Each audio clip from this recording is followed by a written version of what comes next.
मंच पर हमारे राष्ट्रीय अध्यक्ष आदरणीय श्री मल्लिकार्जुन खड़गे जी, आदरणीय राहुल गांधी जी जो हम सब लोगों के जननायक हैं, केसी वेणुगोपाल जी, आज इस कार्यक्रम की अध्यक्षता कर रहे दिल्ली प्रदेश कांग्रेस कमेटी के अध्यक्ष भाई देवेंद्र यादव जी, हमारे बीच में तेलंगाना के मुख्यमंत्री आदरणीय रेवंत रेड्डी जी, हमारे डिप्टी सीएम भट्टी जी, नासिर हुसैन जी, अलका जी, हमारे ओबीसी के चेयरमैन कैप्टन अजय यादव जी, काजी निजामुद्दीन साहब जो हमारे इंचार्ज हैं नए नवनियुक्त दिल्ली के, गुरदीप सप्पल जी, मैं आप सब लोगों को मेरा क्रांतिकारी जय भीम, हाथ उठा के बोलना है जय भीम। बहुत बहुत धन्यवाद। मैं अध्यक्ष जी से निवेदन करूंगा कि आए और अपना उद्बोधन दें। उससे पहले भैया प्लीज सिर्फ एक बात कहना चाहूंगा कि आज संविधान दिवस है। मुझे मालूम है कि आप सब लोगों को बहुत खुशी है, तो क्या हम लोग व्यवस्था बना सकते हैं? प्लीज अपनी अपनी सीट पे बैठ जाइए। उसूलों पर जहां आंच आए टकराना जरूरी है, जो जिंदा हो फिर जिंदा नजर आना जरूरी है। अब मैं आमंत्रित करना चाहूंगा दिल्ली के अध्यक्ष हमारे आदरणीय देवेंद्र यादव जी को। धन्यवाद राजेश भाई। एक बार जोरदार नारा लगाएंगे, जय भीम, जय संविधान, जय भीम, जय संविधान। सम्मानित साथियों, आज संविधान दिवस के शुभ अवसर पर आयोजित कार्यक्रम में हमारे सबके मार्गदर्शक ऑल इंडिया कांग्रेस कमेटी के माननीय अध्यक्ष माननीय श्री मल्लिकार्जुन खड़गे साहब का हम यहां दिल्ली तालकटोरा स्टेडियम में आयोजित इस कार्यक्रम में स्वागत करते हैं। एक बार जोरदार तालियों से मैं चाहूंगा आदरणीय खड़गे साहब का स्वागत किया जाए। हमारे बीच में हमारे बहुत ही जुझारू लाखों करोड़ों लोगों की युवा दिलों की धड़कन आदरणीय ऑल इंडिया कांग्रेस कमेटी के पूर्व अध्यक्ष माननीय श्री राहुल गांधी जी के लिए जोरदार ताली एक बार स्वागत करने के लिए। मंच पर विराजमान माननीय केसी वेणुगोपाल साहब, मंच पर विराजमान आज के इस कार्यक्रम के आयोजक SC, ST, OBC, minority department के इंचार्ज श्री के राजू साहब और सम्मानित मंच, मैं आपके और माननीय राहुल गांधी जी खड़गे साहब के बीच में ज्यादा देर नहीं रहते हुए मैं सिर्फ इतना कहना चाहता हूं कि आज ही के दिन जो कॉन्स्टिट्यूशन 1949 में अडॉप्ट करने का हमारे संविधान में ये प्रोविजन रखा गया, आज के दिन बहुत जरूरी है कि हम सब उस संविधान की मजबूती के लिए जो कार्य माननीय राहुल गांधी जी आदरणीय खड़गे जी के दिशा निर्देश पर कर रहे हैं, उनके समर्थन में इस संविधान को मजबूती के लिए अपना हर संभव जो सहयोग है वो हम लोगों को देने की जरूरत है। हम सब जानते हैं कि आज संविधान के ऊपर लगातार एक कोशिश की जा रही है कि किस तरीके से उसको कमजोर किया जाए। माननीय राहुल गांधी जी ने समय समय पर हमको और आपको सबको इस देश को आगाह करने का कोशिश की है कि कुछ चंद लोगों के हाथ में आज इस देश को देकर कहीं ना कहीं संविधान को कमजोर किया जाने का कोशिश की जा रही है। आज जो संविधान में सबको एक बराबरी का मौका देने का काम बाबा साहब अंबेडकर जी द्वारा किया गया, कहीं ना कहीं आज भारतीय जनता पार्टी उसके ऊपर लगातार अटैक करने का काम कर रही है। ऐसे समय में हम सबको बहुत जरूरी है कि अपनी मजबूती के लिए इस संविधान को की रक्षा के लिए जितने भी यहाँ संविधान रक्षक साथी आए हैं वो अपनी जिम्मेदारी समझें और हर उस पिछड़े साथी को जो कहीं ना कहीं लाइन में पीछे छूट गया है उसको आगे लाने की कोशिश हम सबको करनी पड़ेगी। आज जिस तरीके से लगातार सरकारी नौकरियां खत्म की जा रही हैं, आज जिस तरीके से कहीं ना कहीं जितने भी संवैधानिक हमारे इंस्ट्रूमेंट्स हैं, बॉडीज हैं, उनको कमजोर करने की कोशिश की जा रही है, ऐसे समय में बहुत जरूरी है कि संविधान की रक्षा के लिए संविधान रक्षक हम एक एक साथी मजबूती के साथ इस संविधान की मजबूती के लिए काम करें।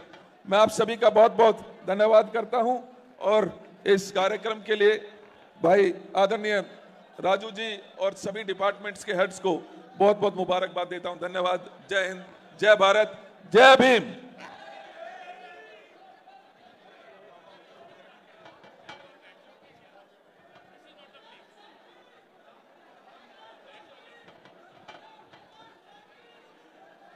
मैं राहुल गांधी जी अपनी बात कहें, आप लोगों को संबोधित करें। हमारे बीच में डिप्टी सीएम साहब बैठे हैं, भट्टी विक्रमा जी और मुख्यमंत्री रेवंत रेड्डी जी।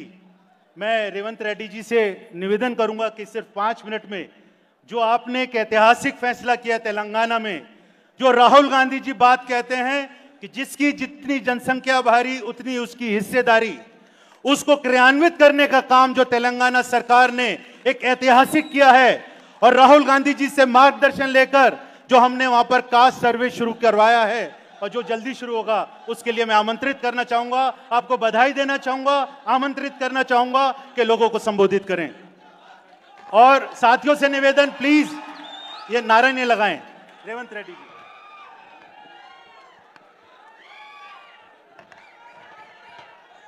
आज मित्रों, संविधान दिवस है। इस मौके पे Congress party SC/ST department has organized this meeting. इस मीटिंग में कांग्रेस पार्टी अध्यक्ष वरिष्ठ नेता श्री मल्लिकार्जुन खड़गे जी, लोकसभा के कांग्रेस के नेता, लोकसभा के विपक्ष के नेता श्री राहुल गांधी जी, श्री KC वेणुगोपाल जी और यहाँ पर मौजूद हुए प्रिय मित्रों, मैं 2 मुद्दे आपके सामने रखना चाहता हूँ। इस देश को आज़ादी दिलवाकर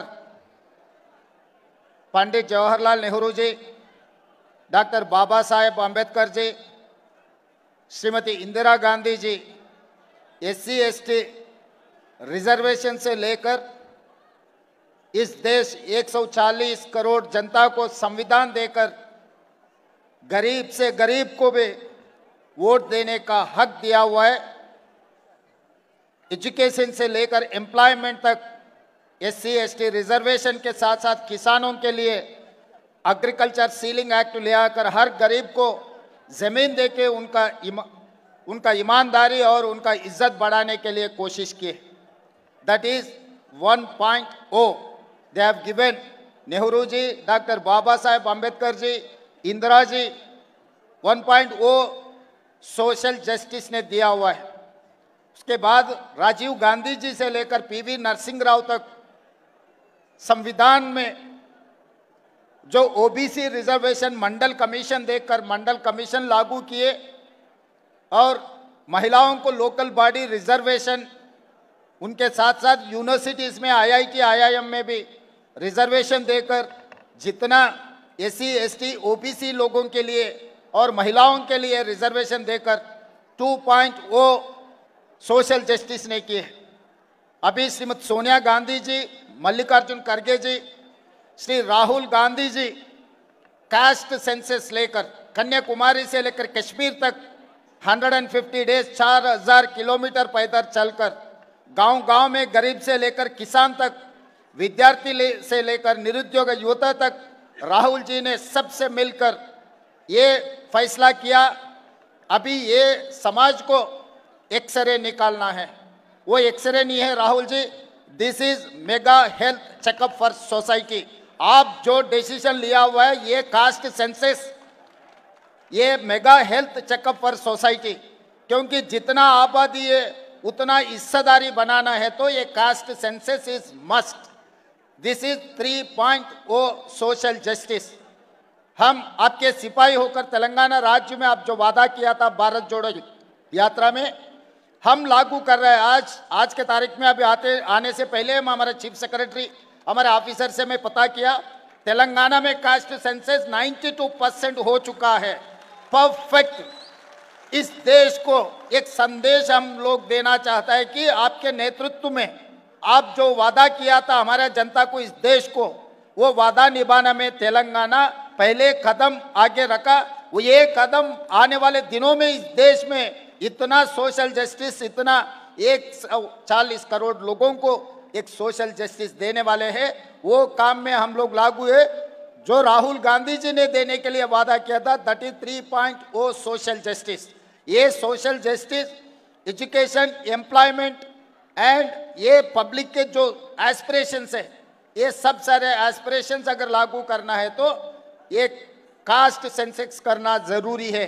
इसीलिए राहुल जी के तरफ से और यहाँ के जितने आपके परिवार है, परिवार के तरफ से मोदी जी से मैं एक ही डिमांड कर रहा हूँ, आने वाले ये जो सेंसस है 2025 में, वो सेंसस में caste census government of India has to include.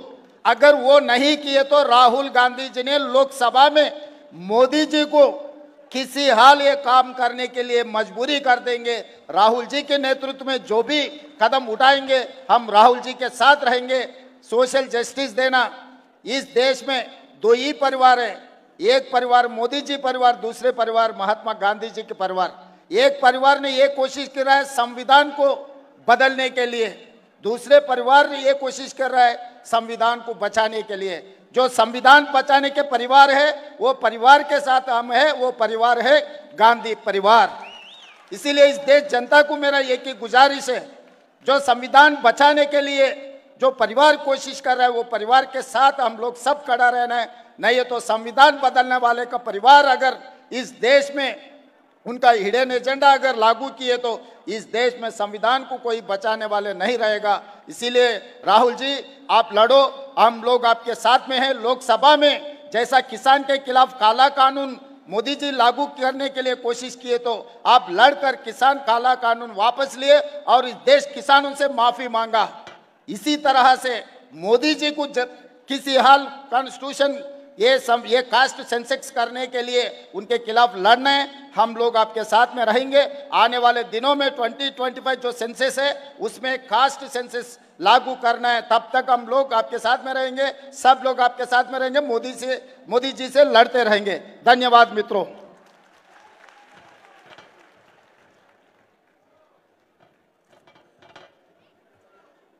बहुत बहुत धन्यवाद रेवंत रेड्डी जी। आपने बिल्कुल सही कहा कि जो तेलंगाना ने एक इतिहास रचा है और राहुल गांधी जी अपनी स्पीचेस में बोलते हैं कि हम कास्ट सेंसस करवा के रहेंगे, इस देश का वो एक्सरे है, ये करवा के रहेंगे। राहुल गांधी जी ने तेलंगाना में शुरू करवाया। अब हमारा अगला मिशन है कि पूरे देश में करवाएं। आज संविधान दिवस है और यहां पर SC, ST, OBC और माइनॉरिटी के मणिपुर से लेकर असम, वेस्ट बंगाल, पंजाब, राजस्थान, मध्य प्रदेश, पूरे देश के लोग यहां पर आए हैं। ये वो लोग हैं जो संविधान रक्षक हैं। राहुल गांधी जी, मल्लिकार्जुन खड़गे जी जो देश के अंदर आवाज उठाते हैं कि हम संविधान रक्षक हैं और इस संविधान की रक्षा करेंगे। आज पूरे देश के अंदर हम लोगों ने लगभग 3.5 लाख संविधान रक्षक बनाए हैं और हमारा उद्देश्य है कि आने वाली 26 जनवरी तक पूरे 60 दिन SC, ST, OBC, माइनॉरिटी, ये सारे डिपार्टमेंट, फ्रंटल ऑर्गेनाइजेशंस मिलकर हम गांव के स्तर के ऊपर जाएंगे और संविधान रक्षक बनाएंगे। लोगों के बीच में जाएंगे और ये बताएंगे कि ये लोग जो चाहते थे कि हम संविधान को बदलेंगे, जो पार्लियामेंट के अंदर शेंगुल को लेकर हाथ में चलते थे, जो मनुवाद सोच रखकर मनुस्मृति को लागू करना चाहते थे, वो लोग आज ये संविधान की ताकत देख रहे हैं। आप लोग आज पार्लियामेंट के अंदर देश के प्रधानमंत्री ने संविधान दिवस मनाया है। हंसी आती है, मजाक लगता है। ये लोग जो 400 सीटें पार मांगते थे, जो संविधान के अंदर आरक्षण को खत्म करना चाहते थे, ये वो लोग हैं जो आज संविधान से लोगों को सावधान रहना है आप लोगों को, या आपके बीच में घुसकर संविधान की बात कर कर आपको बांटने का काम करेंगे, तो सावधान रहिए। अब मैं आमंत्रित करना चाहूंगा हमारे हीरो, हमारे जननायक और संविधान के रक्षक राहुल गांधी जी से कि वो आए मंच पर और हम लोगों को अपना मार्गदर्शन दें। राहुल गांधी जी।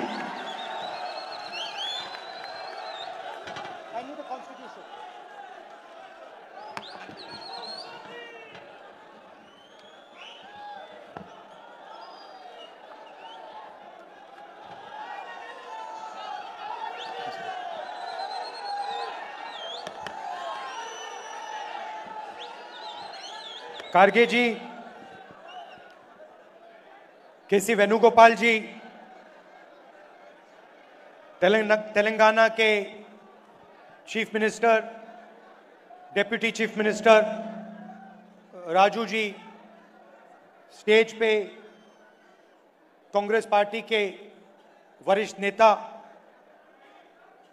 भाइयों और बहनों, कांग्रेस पार्टी के नेताओं, कार्यकर्ताओं, आप सबका यहां बहुत बहुत स्वागत, नमस्कार।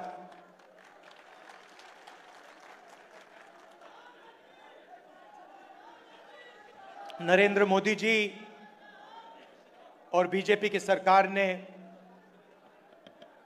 आज पार्लियामेंट हाउस में संविधान दिवस पर फंक्शन कराया।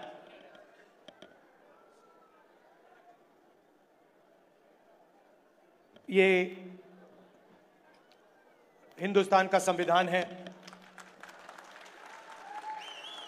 मैं आपको गारंटी देकर कह रहा हूं कि नरेंद्र मोदी जी ने इस किताब को नहीं पढ़ा है, क्योंकि अगर नरेंद्र मोदी जी ने ये किताब पढ़ी होती तो वो जो रोज करते हैं वो नहीं करते। ये इसको हम संविधान कहते हैं और इसको किताब का फॉर्म दे रखा है, मगर ये एक किताब नहीं है। ये हिंदुस्तान की हजारों साल की सोच है और 21वीं सदी में हिंदुस्तान की जो कहो सोशल एम्पावरमेंट की जो सोच है, अंबेडकर जी की, फुले जी की, बुद्ध भगवान की, गांधी जी की, वो इसके अंदर है। आप किसी भी स्टेट में चले जाइए, केरला में नारायण गुरु जी, कर्नाटक में बसवना जी, फुले जी, शिवाजी महाराज, हर स्टेट में आपको ऐसे 2-3 नाम मिलेंगे जिनकी सोच इस किताब में आपको मिलेगी। मैं आपसे पूछना चाहता हूं, इसमें सावरकर जी की आवाज है क्या? इसमें कहीं लिखा है कि हिंसा का प्रयोग करना चाहिए? इसमें कहीं लिखा है कि किसी व्यक्ति को मारना चाहिए, डराना चाहिए, काटना चाहिए? कहीं लिखा है इस किताब में?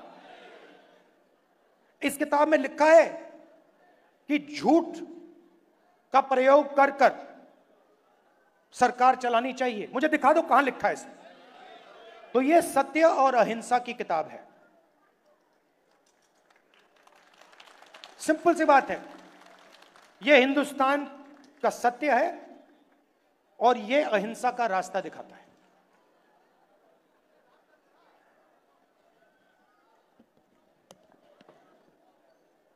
कुछ दिन पहले तेलंगाना में हमने कास्ट सेंसस का काम शुरू किया।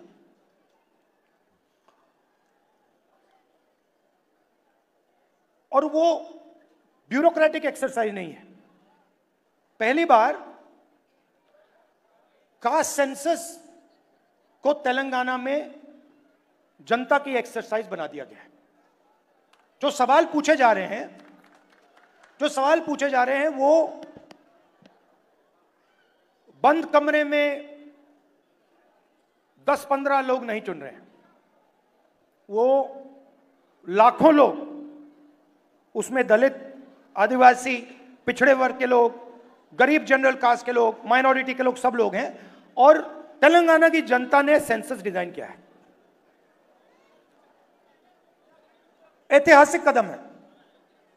और जो हम तेलंगाना में कर रहे हैं, जहां भी हमारी सरकार आएगी, जिस स्टेट में, चाहे कर्नाटक हो, तेलंगाना हो,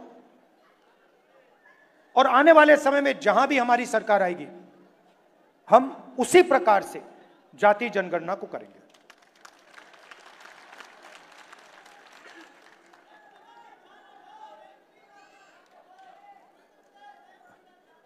आएंगे, वहां भी आएंगे।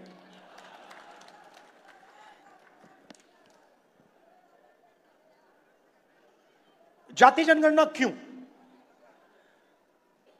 क्योंकि अगर हमें हिंदुस्तान के पॉपुलेशन को देखें तो पूरा देश जानता है कि 15% दलित आबादी है, 8% आदिवासी हैं, तकरीबन 15% माइनॉरिटीज हैं, मगर पिछड़े वर्ग के कितने लोग हैं कोई नहीं जानता। लोग कहते हैं कि पिछड़े वर्ग के तकरीबन 50% हैं, कोई कहता है 55 हैं, अलग अलग स्टेट्स में अलग है, मगर पिछड़ा वर्ग 50% से कम नहीं है। कितना है कोई नहीं जानता है। तो अगर आप जोड़ लें,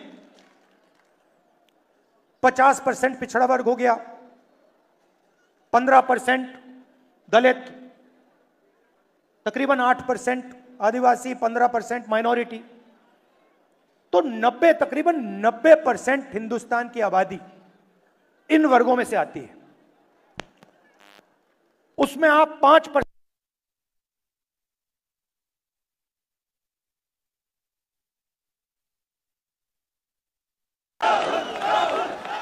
ऐसे ही होता है। मैं आपको बताता हूं, जो भी इस देश में 3000 साल से जो भी दलितों की, आदिवासियों की, पिछड़ों की, गरीबों की बात करता है, उसका माइक ऑफ हो जाता है। माइक ऑफ हो जाता है। आपने देखा होगा, मुझे कहा, जब माइक ऑफ हो गया तो मुझे कहा, काफी लोग आए और उन्होंने कहा जाके बैठ जाइए। मैंने कहा मैं नहीं बैठूंगा, मैं खड़ा रहूंगा, मुझे नहीं बैठना।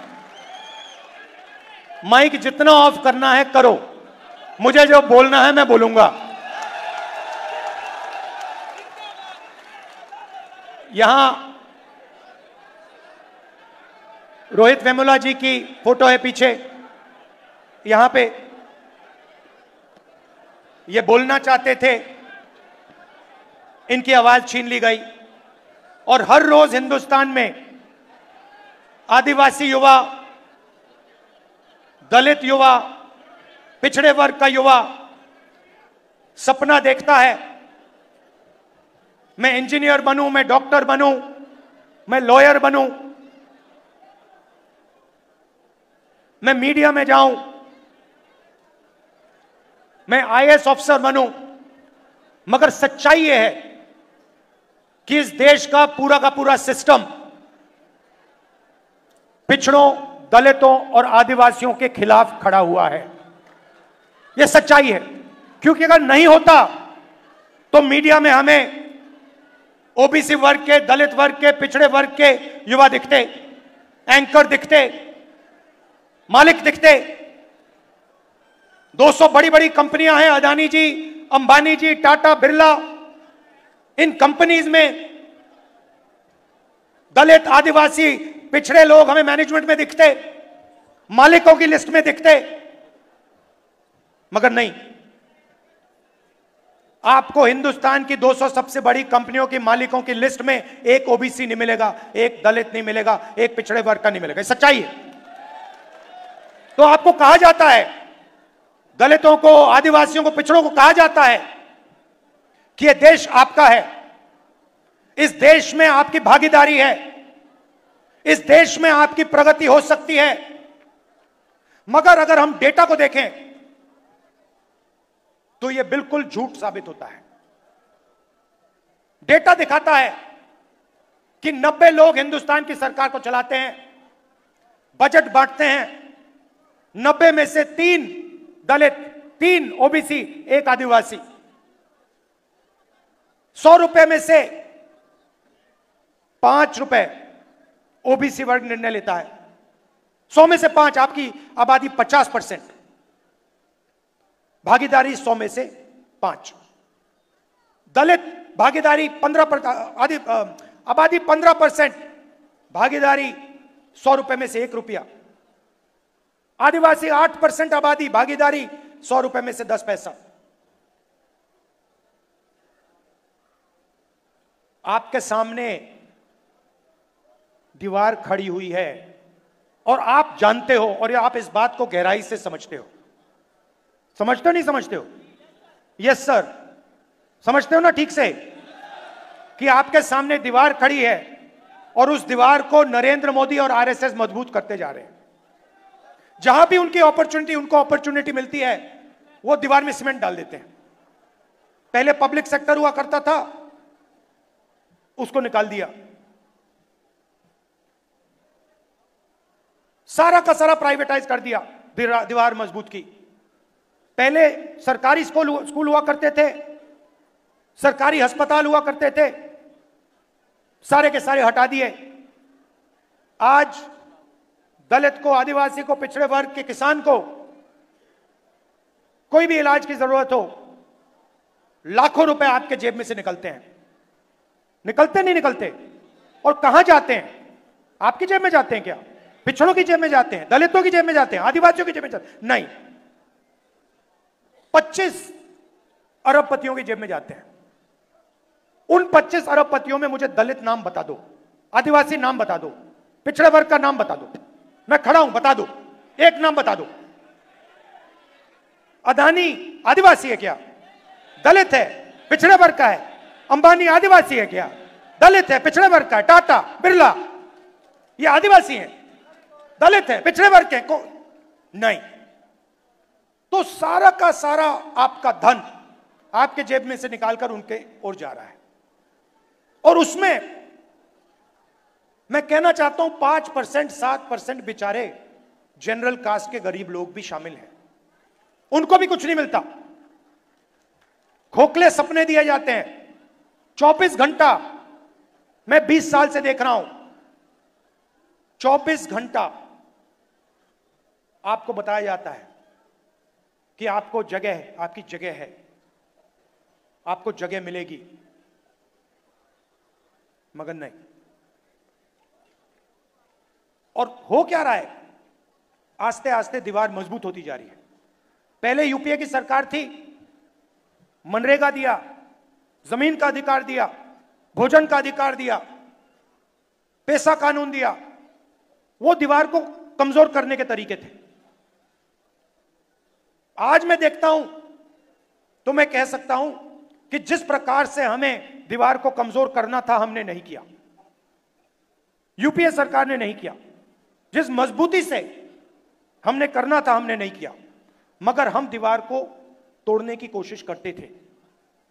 ये दीवार में सीमेंट डाल रहे हैं, कंक्रीट डाल रहे हैं,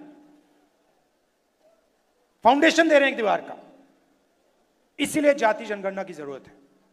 जाति जनगणना से आप सबको पता लग जाएगा, मीडिया में हमारे कितने लोग, कॉर्पोरेट इंडिया में कितने लोग, कोर्ट में कितने लोग, जुडिशरी में कितने, प्राइवेट अस्पताल हमारे कितने, प्राइवेट कॉलेजेस हमारे कितने। और अभी कहा गया कि ये एक्सरे है। एक्सरे पहला कदम है। सबसे पहले पता लगाना है कि सिचुएशन कैसी है, क्या है। हमें मालूम है कि दलितों को, पिछड़ों को, आदिवासियों को, गरीब जनरल कास्ट के लोगों को, माइनॉरिटीज को दर्द हो रहा है, वो दिख रहा है, सबको दिख रहा है।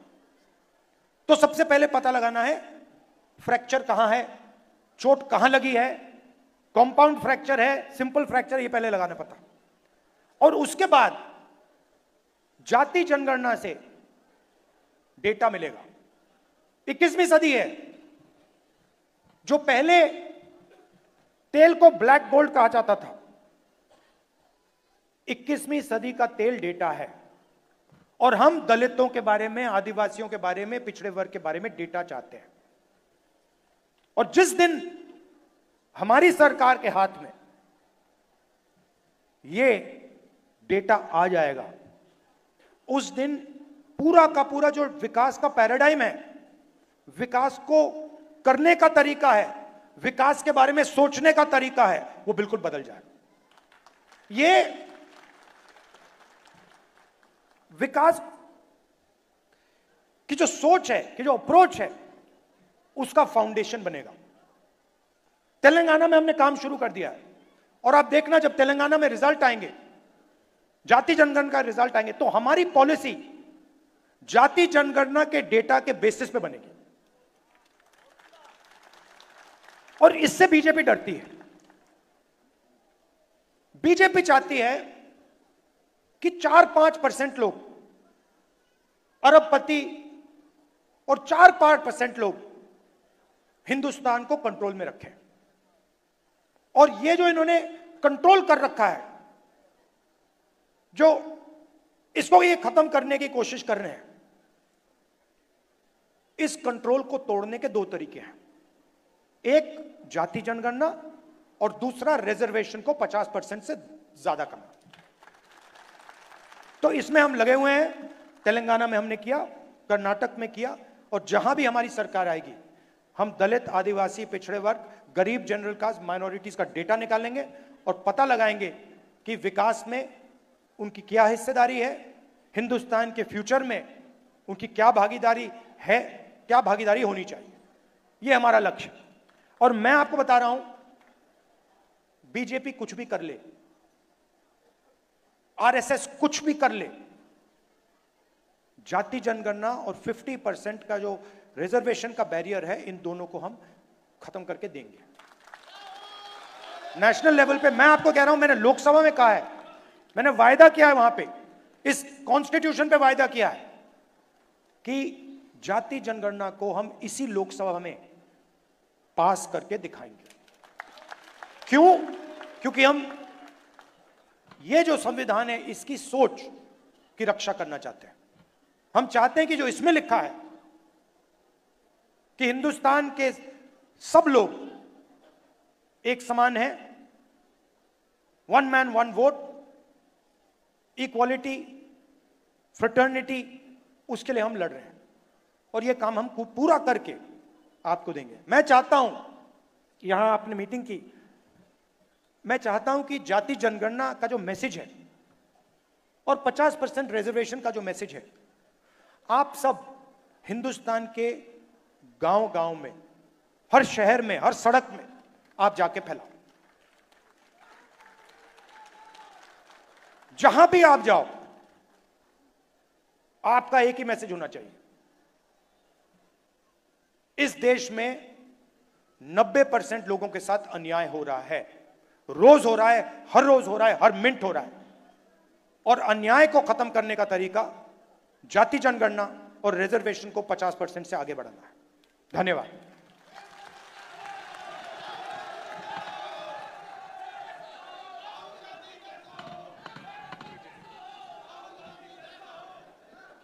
अभी राहुल गांधी जी ने बात की एससी, एसटी, ओबीसी, माइनॉरिटी के हक दिलवाने की बात, और वो हक मिलेगा जाति जनगणना से, कास्ट सेंसिस से। हम अगले 60 दिन में सभी चारों डिपार्टमेंट के लोग, फ्रंटल ऑर्गेनाइजेशन, गांव के स्तर के ऊपर, जिला के स्तर के ऊपर जाएंगे, लोगों के बीच में जाएंगे। यहां पर बहुत सारे सिविल सोसाइटी के लोग बैठे हैं, इनको साथ में लेकर जाएंगे और इस मुद्दे को संविधान पे चर्चा लोगों के बीच में जाके करेंगे। मैं आपको विश्वास दिलाना चाहता हूं। यहां पर रोहित वेमुला जी का नाम लिया राहुल गांधी जी ने, उनकी माता जी यहां पर बैठी हैं। जितेंद्र मेघवाल एक राजस्थान का नौजवान था, उसने मूंछ रखी, उसकी मूंछ रखने के ऊपर उसको हत्या कर दी गई, उनकी माता जी यहां पर बैठी हैं, सुगना मेघवाल जी। हम आप लोगों को नमन करते हैं और पूरी कांग्रेस पार्टी की तरफ से आपको विश्वास दिलाते हैं कि देश में कहीं पर भी किसी भी दलित, आदिवासी के ऊपर अगर कोई एट्रॉसिटी हुई, कोई अत्याचार हुआ तो कांग्रेस पार्टी के नेतृत्व राहुल गांधी जी, मल्लिकार्जुन खड़गे जी आपके साथ खड़े हैं। अब मैं आमंत्रित करना चाहूंगा हमारे नेता, हमारे लीडर, मजबूत आवाज इस देश के अंदर, जिनकी आवाज से भारतीय जनता पार्टी और आरएसएस भी कपकपाती है, आदरणीय कांग्रेस प्रेसिडेंट मल्लिकार्जुन खड़गे जी। एक बार जोरदार ताली बजाकर उनका स्वागत किया जाए। धन्यवाद।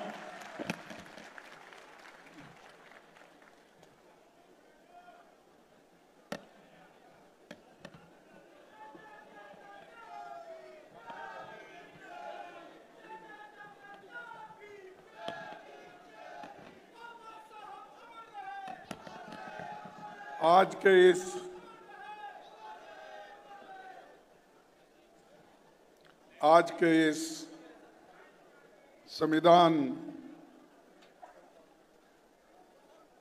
सभा में जो आपने आयोजित किया है और इस मंच पर बैठे हुए हमारे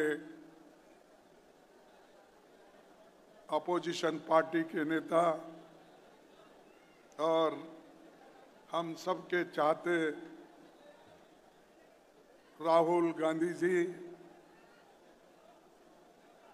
मंच पर बैठे हुए वेणुगोपाल जी, चीफ मिनिस्टर रेवंत रेड्डी जी,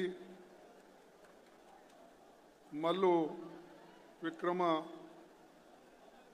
भट्टी जी, नासिर हुसैन, काजी निजामुद्दीन, देवेंद्र यादव जी, हमारे पीसीसी के अध्यक्ष Gurdeep Sappal, K Raju ji, Rajesh Lilothia, Imran Pratapgarhi, captain Ajay Yadav, chairperson OBC और Shivaji Rao Moghe, chairperson ST department.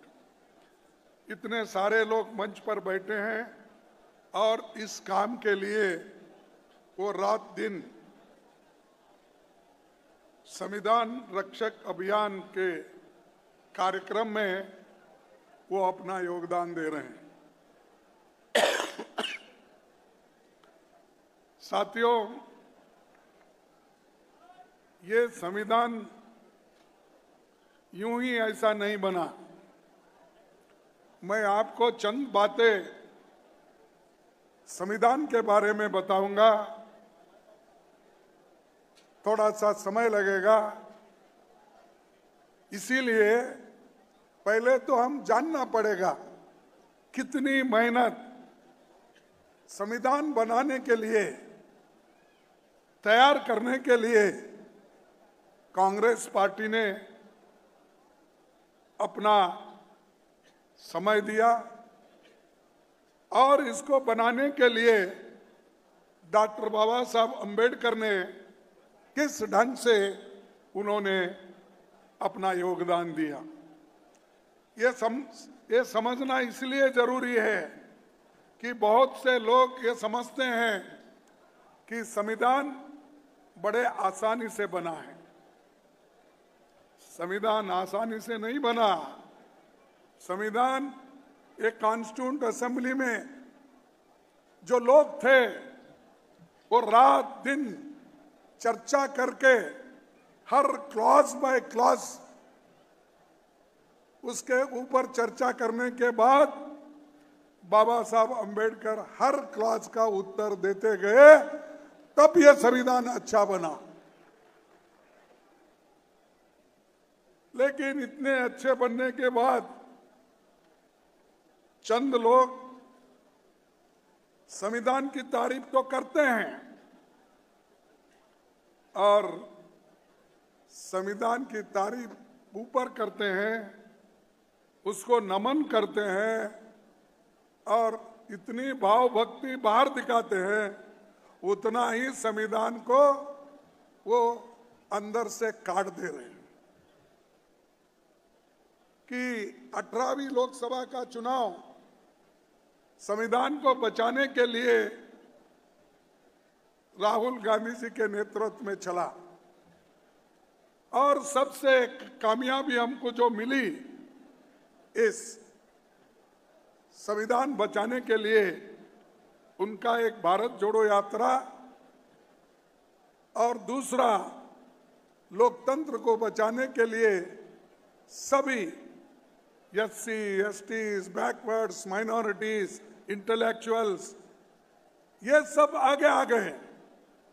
इसीलिए हम मोदी जी को रोक पाए, नहीं तो मोदी जी डिक्टेटर बनते थे। आज उनको मेजॉरिटी नहीं है, वो माइनॉरिटी गवर्नमेंट है आज की। एक टांग उन्होंने टीडीपी चंद्रबाबू नायडू की लगा ली है, एक टांग उन्होंने हमारे बिहार के चीफ मिनिस्टर, क्या नाम,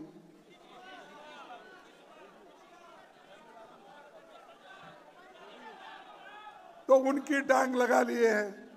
ये दोनों टांग लगा लेके चल रहे हैं मोदी जी। उसमें से एक टांग कोई खींच लिया तो एक गिर जाते हैं, सरकार गिर जाती है। और मैं आप सबको बधाई देता हूं कि आप लोगों ने मिलकर डट के मुकाबला किया, इसीलिए मोदी की सरकार अपने पैर पे खड़े होके नहीं बनी। ये बहुत बड़ा देन इस देश के लोगों का है। अगर उनको 300 पार, 400 पार, ये जो कहते थे, अरे भाई 400 तो छोड़ो, आपको कुल मिले हैं 240। अगर हमारे लोग और थोड़ा धक्का लगा देते तो उन्होंने 200 के नीचे ही आते थे और आज सरकार नहीं बनती थी। लेकिन ये लोग हमको डराते हैं। जिनको संविधान का फायदा हुआ, जिनको संविधान से सब कुछ मिला, वो लोग हमको ये कहते हैं सब कुछ हमने बनाया, और सुबह शाम तक देश का काम करने का छोड़ के ये गांधी फैमिली, वो गांधी फैमिली के कोई लोग 1989 से कोई चीफ मिनिस्टर बना, कोई प्रधानमंत्री बना, कोई मिनिस्टर बना, कुछ भी नहीं, फिर भी उनको गालियां देते। ये कमजोरी बीजेपी की है, ये कमजोरी मोदी की है। उनके पास वो इतना डरते हैं गांधी का नाम लेते ही, क्योंकि राहुल गांधी जी जो है वो बोलते हैं। इसीलिए आज और एक डर उनमें पैदा हुआ, वो है जातीय जनगणना। जाति जनगणना अगर हुआ तो सब लोग अपना अपना हिस्सा मांगेंगे, तब मोदी जी परेशान होके फिर अहमदाबाद चले जाएंगे। तो भाइयों, संविधान इतनी मजबूत बनी, इसको कोई फिलहाल छेड़छाड़ नहीं कर सकता।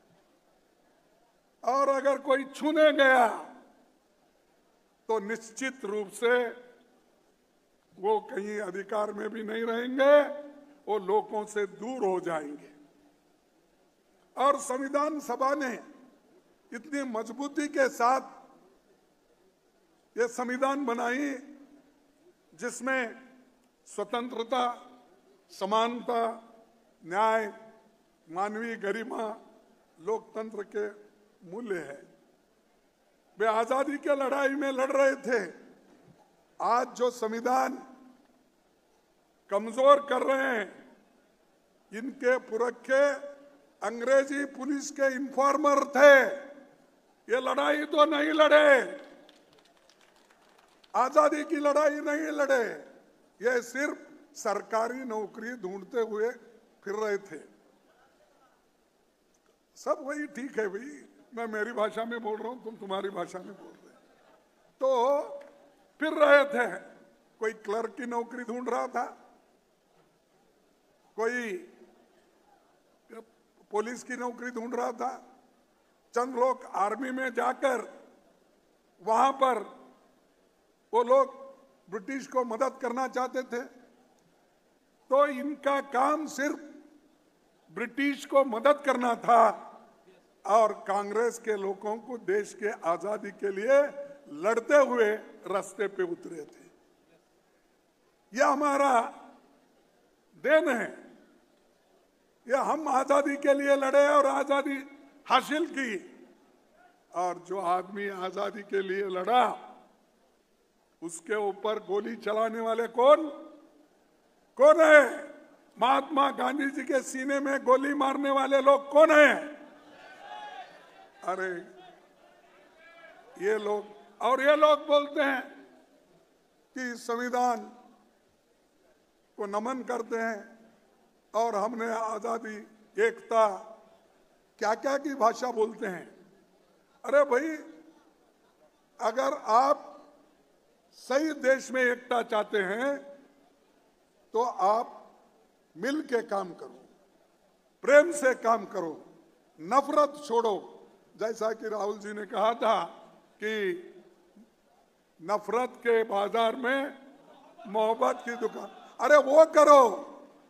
लेकिन मोदी जी हमेशा नफरत फैलाने की बात करते हैं और दूसरों को कहते हैं कि कांग्रेस वाले ये नफरत फैलाते हैं, कांग्रेस वाले एकता नहीं चाहते। अरे हम तो देश को एक बनाने के लिए ही संविधान बनाया, सबको समान हक देने के लिए एक संविधान बनाया। एक जमाने में ये लोग अपना स्त्रियों को, महिलाओं को वोटिंग अधिकार देना नहीं चाहते थे। और आप अगर मनुस्मृति पढ़ेंगे उसमें शूद्र और महिला को कोई अधिकार नहीं था और बोलते थे अरे वो तो तांडन के अवतारी है, क्या है ऐसा, ये बोलते थे, उनको नहीं देते थे। लेकिन संविधान महिलाओं को अधिकार दिया, 18 साल के ऊपर के बच्चों को अधिकार दिया और सब लोगों को अडल्ट फ्रेंचाइज का हक देकर आज इस देश का आजादी और देश का जो आज ये बना, सरकार बना है, इस तत्वों के ऊपर बना है, सबको साथ लेके बना है। इनके स्लोगन सिर्फ 2 है, सबका साथ, सबका विकास, बाकियों का सत्यानाश। हाँ, क्योंकि अरे महिलाओं को वोट हम दे रहे हैं और तुम 3000-4000 साल के बाद अगर करते हो उसमें तो कुछ नहीं है, ना शूद्र को नहीं है, ना बैकवर्ड को नहीं है, ना महिला को नहीं है। फिर ये कैसी समानता तुम्हारी थी? और जब मैं पार्लियामेंट में बहुत सी बातें सुनता हूं और बाहर भी जब सुनता हूं, समानता की बात करते हैं, देश को एक रखना है, क्या हम तोड़ना चाहते हैं? अरे देश को एक रखने के लिए तो इंदिरा गांधी जी अपनी जान दी क्या नहीं? हमारे राजीव गांधी जी, उनका कुर्बानी हुआ, उन्होंने जान दिया कई के लिए, देश एक रखने के लिए। और आपके पास कौन दिए?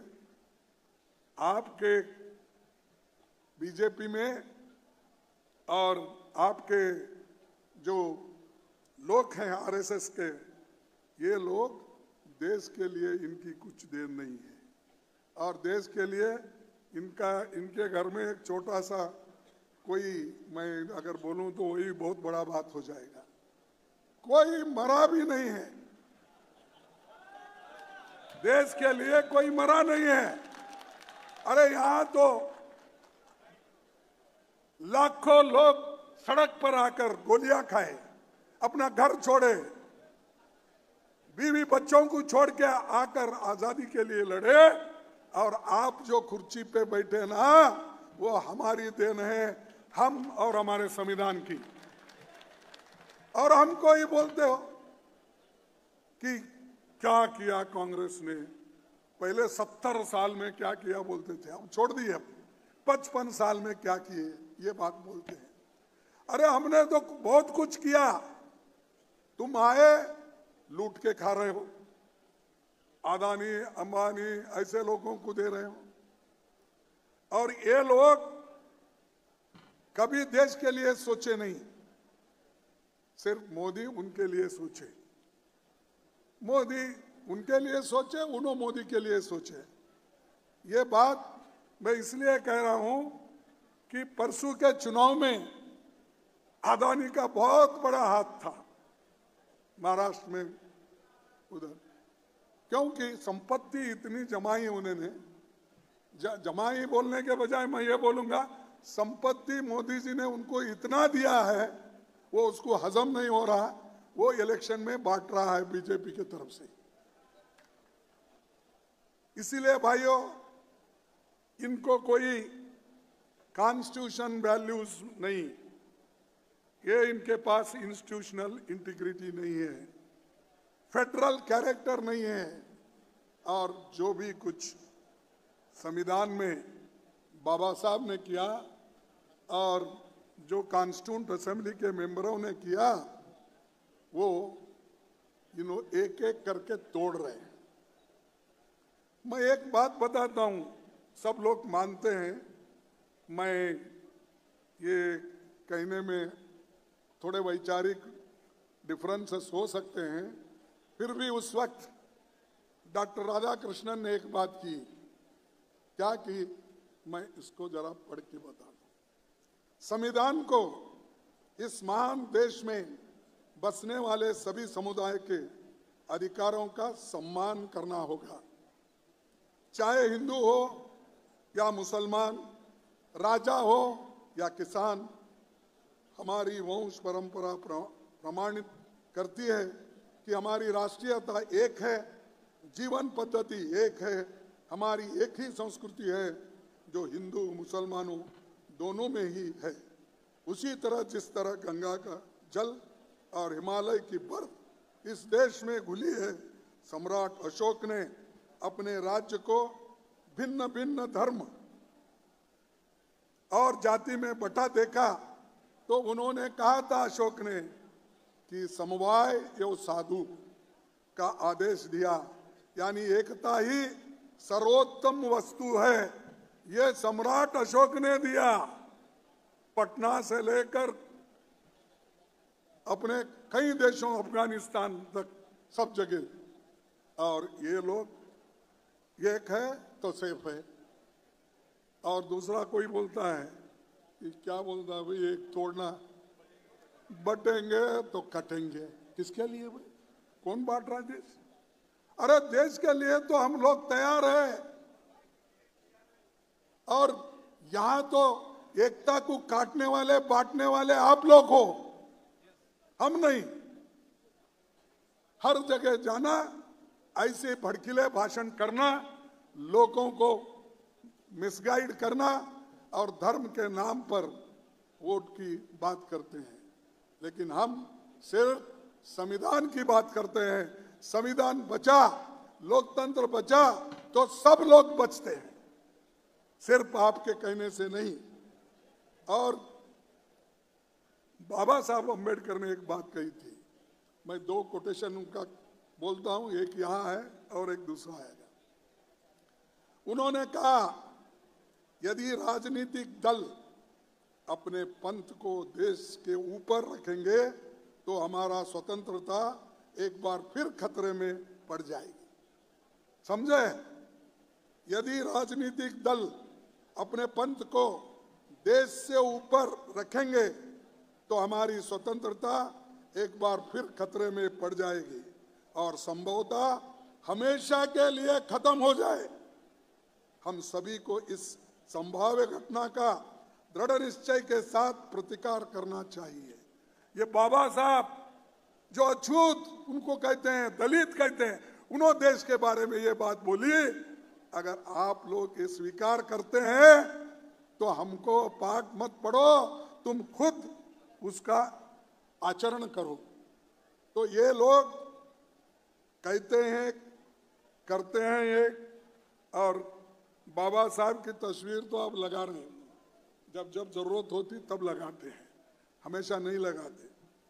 तो ये आपने जो जागरूकता अभियान चला रहे हैं, मैं आप लोगों को धन्यवाद देता हूं, क्योंकि ये कम से कम सबको पहुंचे, और खासकर ये दफ्तर में जो आज आरएसएस और बीजेपी लगा रहे हैं और बाबा साहब को भी नमन करने का उनको याद आया है, तो इसका अर्थ है कि आप जो उनका बाबा साहब का अभियान चला रहे, संविधान का अभियान चला रहे, इसकी वजह से वो अपना सर झुका के संविधान का नमस्कार कर रहे हैं।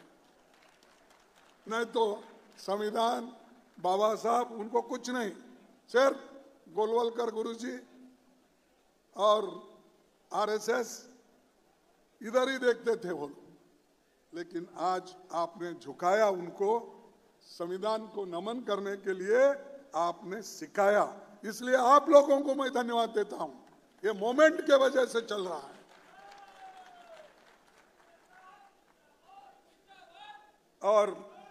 और एक बात, संविधान के बारे में तो वो वहां यहां बोलते हैं, लेकिन जिस वक्त संविधान बनी और संविधान का अडॉप्शन हुआ, उस वक्त क्या कहा आरएसएस ने? संविधान वेस्टर्न सभ्यता के अनुसार है, इसे मनुस्मृति पर आधारित होना चाहिए। फिर एक बार पढ़ो। आरएसएस ने कहा था संविधान वेस्टर्न सभ्यता के अनुसार है, इसे मनुस्मृति पर आधारित होना चाहिए। ये लोग उस वक्त कहे। आज मुझे आजाद ताजुब लगा, मैं किसी भाषा का क्रिटिसाइज नहीं करता, हर भाषा के लिए हम लोग सम्मान करते हैं, लेकिन आज हमको और राहुल गांधी जी के हाथ में संस्कृत का कॉन्स्टिट्यूशन मिला। कॉन्स्टिट्यूशन संस्कृत में बना। अरे भाई, आपका मनुस्मृति तो यह कहता है कि अगर अछूत लोग, गरीब लोग, दलित लोग संस्कृत पढ़े या उसका उच्चारण किए, उनका जीव काटो। यह है क्या? नहीं, आप देख लो, उनका जीव काटो। अगर सुने संस्कृत तो उसके कान में शीशा डालो गरम करके। अरे ये उसमें लिखा, वो लाके हमको बता रहे। अरे संविधान जो बाबा साहब अंबेडकर ने बनाया है, सरल और सब कुछ समझने वाली, वो जनता के सामने रखो आप। हमारे डायस पे बैठे थे हम लोग, उसमें कितने लोगों को संस्कृत आता था मुझे मालूम नहीं। तो ऐसी चीजें लाते हो और ये लोगों को, और इसका आरएसएस के जो एक पेपर है ऑर्गेनाइजर, 30 नवंबर 1949 को अपने एडिटोरियल इसमें लिखा। क्या लिखा? संविधान आने के बाद यह लिखा, भारत के इस नए संविधान की सबसे बुरी बात यह है कि इसमें भारतीय कुछ भी नहीं है। अगर इसमें भारतीय कुछ भी नहीं है तो मोदी जी, आपके लोग ने ये जो कहा, तो आप से संविधान दिवस क्यों मना रहे हो? भारत के इस नए संविधान की सबसे बुरी बात यह है कि इसमें भारतीय कुछ भी नहीं है। प्राचीन भारत के अद्भुत संवैधानिक विकास के बारे में इसमें कोई जिक्र ही नहीं है। और ये मनुस्मृति के जो आज तक मनुस्मृति में दर्ज मनु के कानून दुनिया की प्रशंसा के कारण है, क्योंकि इनको मंदिर के बाहर रखो, घर के बाहर रखो, पानी पीने से दूर रखो, शिक्षण से वंचित करो, ये था। तो ये कहते हैं आरएसएस के लोग अपने ऑर्गेनाइजर पेपर में लिखते हैं, कानून दुनिया की प्रशंसा का कारण है और वे स्वयं स्फूर्तित, आज्ञाकारित और अनुरूपता पैदा करते हैं। हमारे संवैधानिक विशेषज्ञ होने के लिए ये सब निरर्थक है। तो जो संविधान का अपमान करते हुए और मनुस्मृति का वो उसकी स्तुति करते हैं, क्या ये लोगों को मानना चाहिए? ये लोग ढोंगी है, इसी से बताता है। और बड़ी बड़ी भाषण तो करते हैं हमारे प्राइम मिनिस्टर, पर इसका खंडन क्यों नहीं करते? यह अच्छा नहीं है और आरएसएस को बोलना चाहिए हमारे लोग गलती किए। मैं इसमें हिस्सा नहीं लेता, मैं सिर्फ बाबा साहब अंबेडकर का भक्त हूं, उसी को मैं विश्वास में रखकर काम करूंगा।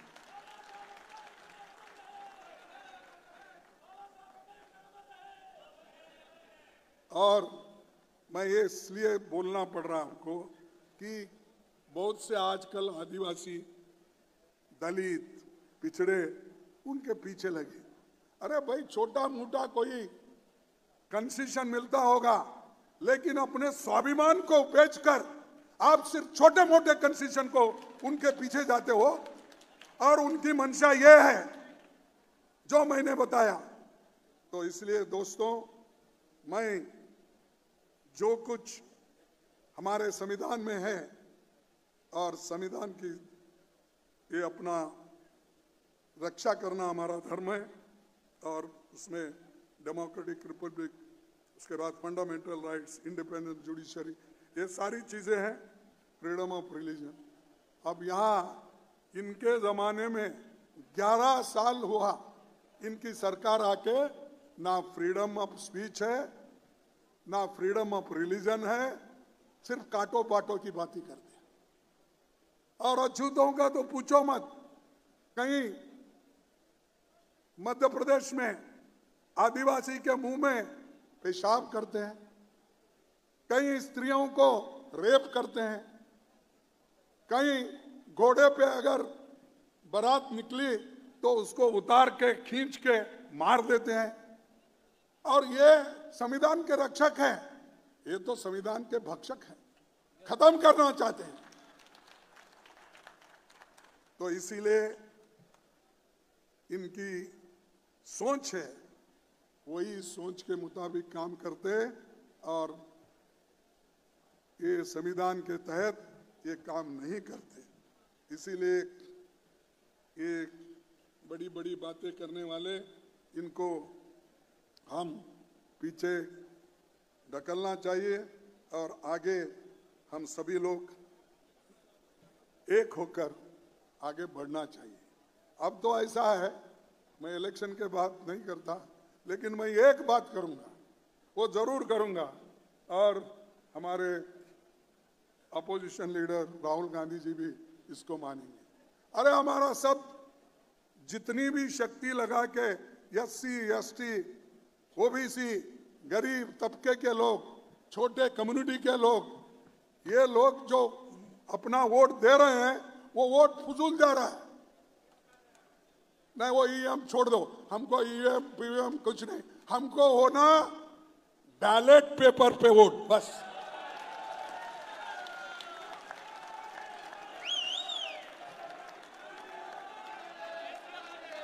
उनको वो मशीन उनके घर में तो रख लेने दो, या मोदी साहब के घर में रहने दो, या शाह के घर में रहने दो। अगर किसी गोडाउन में, अहमदाबाद में बहुत से गोडाउन बने हैं, वहां ले जाके रख लेने दो, हमको बस पेपर पे करो। और आपको मालूम होगा उस वक्त तुम्हारी हालत क्या है, कहां खड़े हो, उस वक्त आपको मालूम होगा। तो मैं ये अपने पार्टी के तरफ से एक मुहिम शुरू करना चाहिए। सभी लोगों को कहना चाहिए, सभी पार्टियों को भी हम कहेंगे, और राहुल गांधी जी के नेतृत्व में जैसा भारत जोड़ो यात्रा निकाले, वैसा ही ये पेपर, बैलेट पेपर हमको चाहिए।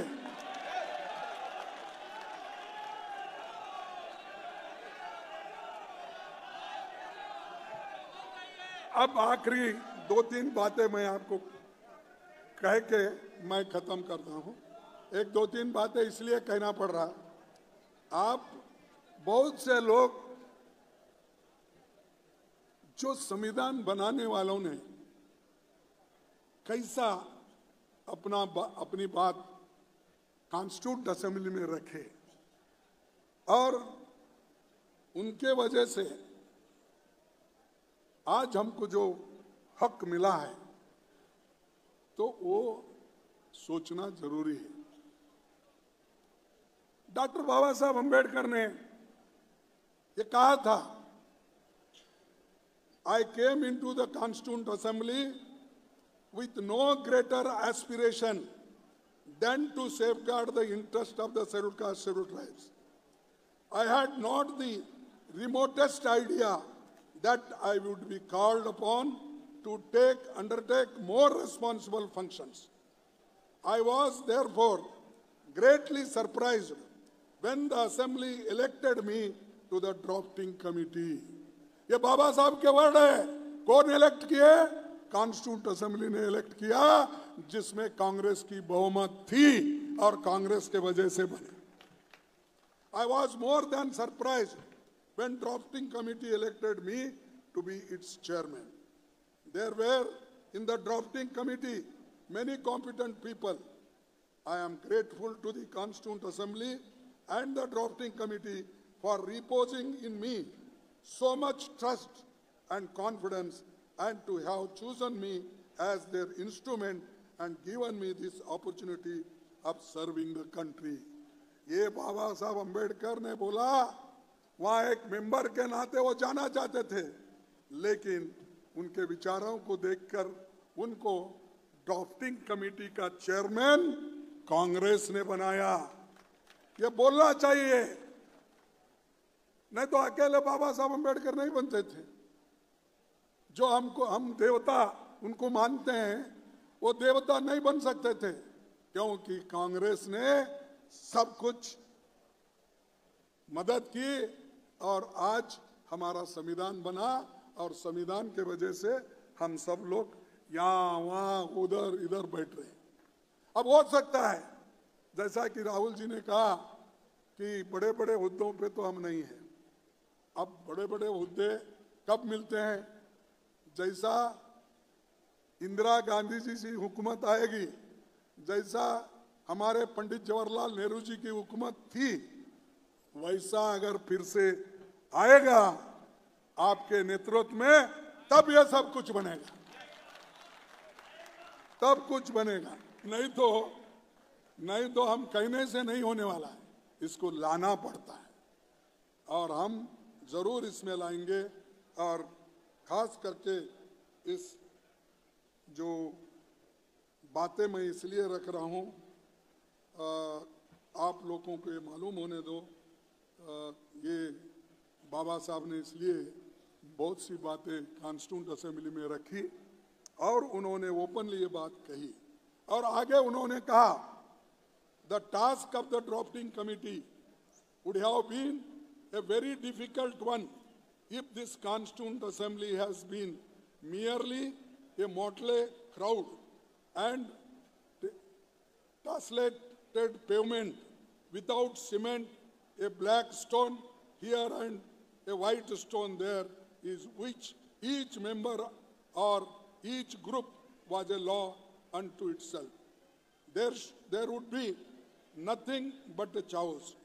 This possibility मैं आपको इसलिए बता रहा हूं कि बाबा साहब ने कैसा एक्नॉलेज किया कांग्रेस का, कांग्रेस ने जो मदद की और ये कॉन्स्टिट्यूशन बनने में उन्होंने क्या कहा।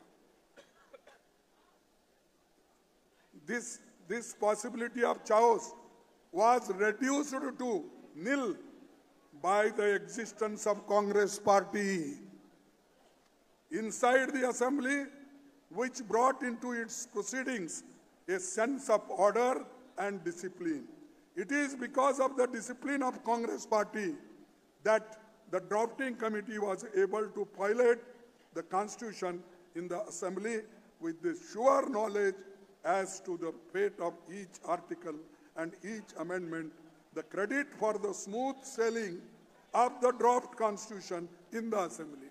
मैं इसलिए आपको बोल रहा हूं, चंद लोग बाबा साहब का कांग्रेस ने अपमान किया, बाबा साहब को सपोर्ट नहीं किया। अरे सपोर्ट अगर नहीं करते, बाबा साहब ये बात बोलते थे, बाबा साहब ये कहते थे अपने मुंह से कहा है और ये कॉन्स्टिट्यूंट असेंबली के भाषण में कहा है, लेकिन हमारे लोग कोई काउंटर ही नहीं करते। मैं क्या बोलूं, काउंटर इसलिए नहीं करते, डर के करते नहीं।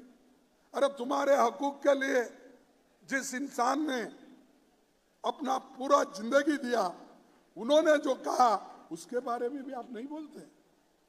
और कांग्रेस पार्टी जो इतना कुछ करी, उनको भी आज लोग सबको एक गुमराह कर रही है।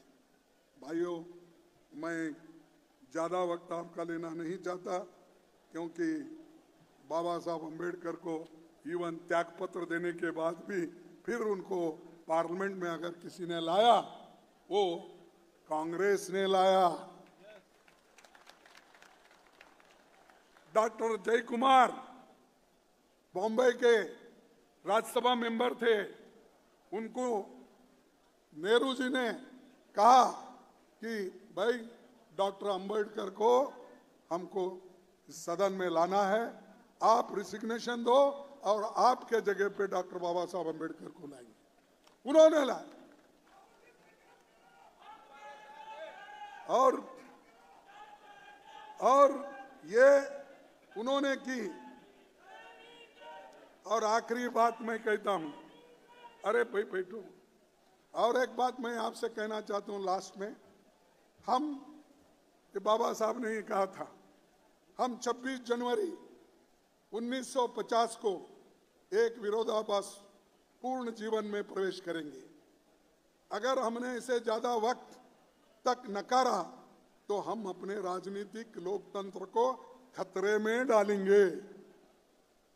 हमें जल्द से जल्द इन विरोधी तत्वों को हटाना है। कौन से विरोधी तत्व?